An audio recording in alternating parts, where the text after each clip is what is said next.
pockets, nigga. Kamala ain't never put no money in my pockets, nigga. Trump put money in my pockets, nigga. My are trying to say something about me performing at the crypto ball party. Did Kamala call my fucking phone? Did Obama call my motherfucking phone? Did any of you call my motherfucking phone? Oh, God. Fuck you, man. I do what the fuck I want. Trump called my phone. It wasn't even a Trump event. Trump wasn't even there. Y'all so worried about he performed, him, Snoop Dogg, Rick Ross. Kamala, you ain't even win. Obama, you ain't called my fucking phone. I'll suck my dick, nigga. Y'all want me to not answer the phone of the fucking president? Get the president of the motherfucking United States. Trump wasn't even there. It wasn't even a Trump event. It was the crypto ball for crypto. Y'all can suck my dick, cancel me all day. Fuck y'all. Fuck y'all. On my nigga, I don't give a fuck when nobody talking about what the fuck I want to do. And I'll go again. Fuck you talking about. Yo, so that Soulja Boy responding to all of the backlash that people have been giving him and a few of these rappers. Rappers who, my Soulja Boy ain't put out a hit since I was in high school. Nelly ain't been hot in 20 years. And y'all are in this big uproar. And I like what Nelly said, because Nelly was like, yo, I didn't tell y'all to vote for Donald Trump. Not once did I stomp the pavement and worked his campaign. He said straight up, I would have done it. It's an honor. I would have done it no matter who won office. I can respect that. Now, y'all didn't have a problem with hotties for Harris when Meg Thee Stallion was up there twerking her fat ass in front of white liberals. You didn't have a problem when they brought Beyonce out there. You didn't have a problem when they brought every celebrity, Oprah, all of this. We got the receipts. Kamala Harris almost went bankrupt paying for all of these celebrities to endorse her campaign and tell you to vote for her. But I guess because you liked her, it was okay. But now that some of your favorite celebrities that you love are performing, I think Rick Ross performed also, and the Village People. So, oh my God. And I'm loving this because I'm seeing all of the outrage and the anger from black folks. And I'm like, yo, y'all have got to stop looking at entertainers like they are activists. Nelly and Soulja Boy are not to be confused with Nelson Mandela and Marcus Garvey, right? So why are you upset about it? You know what I mean? You've had 2 months to let this sink in. That is the president. There will be an inauguration tomorrow. More than likely, you're not going to watch it anyway. So what's the problem? All right, so people are going crazy. CNN did a broadcast about this. I'm going to play this clip. And Keith Boykin, I guess he thought he was sassy little Keith Boykin. He thought he was preaching. And go ahead and check this out.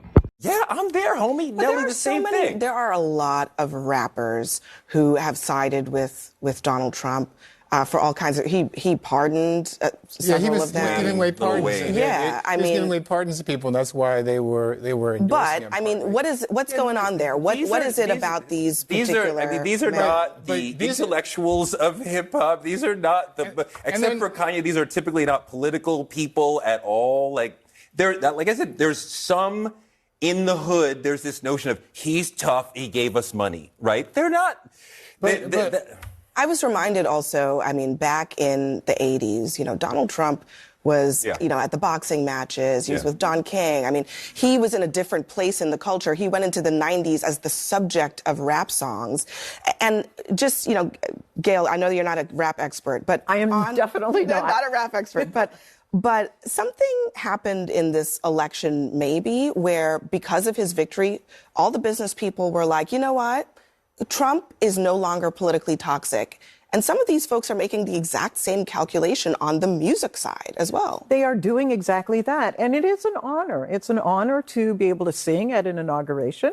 It's an honor to be able to sing at one of the balls. It's an honor. I have a daughter who's a singer, and she was on American Idol, one of the finalists. Yes, that's right. I remember that. And she was asked to sing at a convention. And she lost so many friends and so many fans because she agreed to sing. Wow. And I just think it's time for entertainers to get out of politics and entertain. Well, they're getting into politics. Wow. Okay, Wow. Shut up and dribble. Wow. I didn't think we were going to go there. Well, Keith, I mean, what would you say? I mean, if Snoop were sitting right here at this table, what would you tell him? Well, I had a disagreement with Snoop, I think, a year or two ago. Something he endorsed Rick Did you tell Caruso. him? He was supporting Rick Caruso, for mayor of Los Angeles, who I disagree with, and I stated that publicly as well. But I think that a lot of these rappers are not the intellectuals in the community, as Teray was pointing out, but it's also a dishonor to the black community. Yeah. I mean, if you look at Donald Trump, the man who would refuse to rent to black people in the 1970s, who tried to lead a lynch mob against 5 black and brown kids in the 1980s for the Central Park case, who refused to allow black casino workers to have a prominent place in his casinos in Atlantic City in the 1990s, who spent 5.5 years lying about Barack Obama's birth certificate in the 2000s, who came into office and then attacked black people like Colin Kaepernick, who attacked Ruby Freeman and her daughter Shay Moss for simply doing their jobs in Fulton County election workers. You dishonor those people when you go and perform for this man who has done nothing but dishonor black people. And just last year, he was calling Haitian immigrants, accusing them of eating cats and dogs. This is not somebody that black people should be associated with and pretending to normalize. We should be challenging him. And it dishonors the legacy of Dr. Martin Luther King Jr., whose birthday we honor on Monday, to celebrate this man. No, Keith, how do we honor Martin Luther King? Look, we don't do it like this. It can't be no worse than niggas putting party flyers with his face raising the roof and Rosa Parks with her face on somebody's ass. This is what y'all do. This is how y'all celebrate MLK weekend. So it's okay for y'all to put Martin Luther King on party flyers and shuck and jive, but these niggas performing at a presidential event, that's the worst thing that ever happened. Like, y'all have to understand and wrap y'all minds around this. This is not 2020, and believe it or not everybody hates Donald Trump. Period. You're gonna have to just get over that. Like I said, this is gonna be a wild 4 years for a lot of these folks, because they are so butthurt and emotionally just over their heads. Like look at all of the rappers that he pardoned. Kodak Black. I remember ASAP Rocky, when he was stuck in Switzerland, he got him out too. So I mean, you want to call him a criminal? Hey, he's a criminal. Criminals fuck with criminals. Trump was looking out for a lot of criminals when he was in office. Niggas can relate to that. There's a certain way of his personality that's just more relatable to a lot of people. And that's something that they don't see coming. So they are in an uproar. And I'm like, what, y'all are going to cancel every single person that aligns themselves? Ohio State's going to probably win the championship tomorrow, the national championship in college football. They go to the White House. You going to cancel these little college kids? It's an honor. You going to cancel that college band from Mississippi who's performing tomorrow? I seen y'all tried to cancel them too. Let's be honest. Who came up with cancel culture? Liberals. You don't have the power to cancel the goddamn thing. Who the hell are you to give, like you're God, like you gave life? Who the fuck are you to cancel somebody? Y'all out of y'all minds. I love this shit because I love seeing people just go. It's like when chaos corrupts. They have no clue. Just look at the TikTok stuff.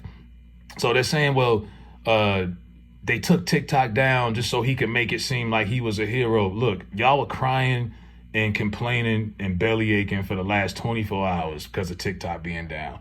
They brought it back and you still complaining. Like, y'all motherfuckers just can't be satisfied ever. Like, you got your little app. Live your life, make your little dances and move on. Like the hatred that in people's hearts. I don't have any hate for nobody in my heart like that. I just can't. I don't care. It's never been that serious for me.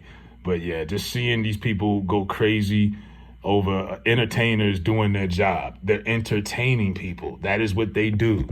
Rick Ross is not Martin Luther King. None of these niggas have ever stood on black business socially. So what were you expecting? You know what I mean? I don't see it.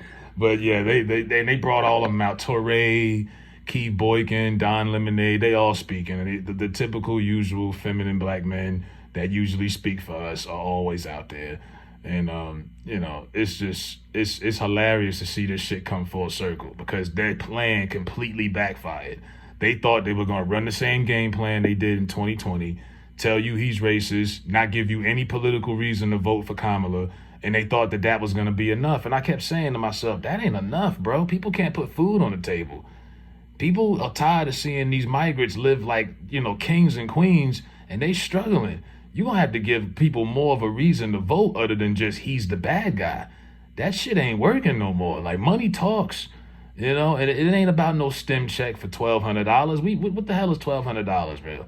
You know what I mean? At the end of the day, people wanted to see something different. You lost the popular vote for a reason. I'm even hearing Joy Reid talking about, I think the election was rigged. I'm like, how was it rigged? And y'all lost in the landslide. Girl, sit down. Like, just no. But they are. This is gonna be. I'm enjoying this. Just seeing people just flip out and go crazy. I am not gonna sit here and lie to you. I find it highly entertaining, and I can't get enough of it. I think D.L. Hughley called Nelly out. What, you gonna call Snoop out too? That's your brethren. And this whole idea that Snoop, to me, that's what I would love to know how much Snoop got paid, because Snoop is sitting on a ton of money, not to count his pockets. Snoop hosted the Olympics. That's probably the biggest event in the whole world. He hosted the Olympics on NBC last year. So go ahead and cancel Snoop if you want. He got white America in his back pocket. I highly doubt it he's going to miss your fucking support.